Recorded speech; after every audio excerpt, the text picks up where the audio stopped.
আপনাদেরকে আহ্বান করার একটা বাহানা, কিন্তু আমাদের মূল উদ্দেশ্য হচ্ছে আপনাদের সাথে আমাদের যে যোগসূত্র, যে মেলবন্ধন, এইটা যেন সবসময় খুব শক্তিশালী থাকে।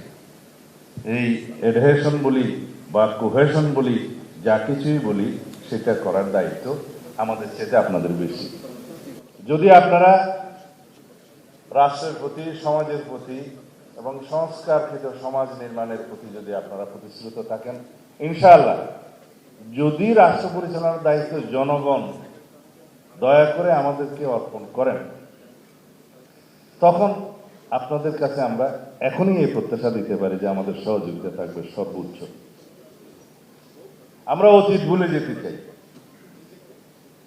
ফ্যাসিবাদী গোষ্ঠী কি করেছে সেটা স্মরণে রাখতে চাই এবং তার এই ঐতিহাসিক ইতিহাসের উপর ভিত্তি করে আমরা ইনশাআল্লাহ উজ্জ্বল আগামী বিনির্মাণ করব।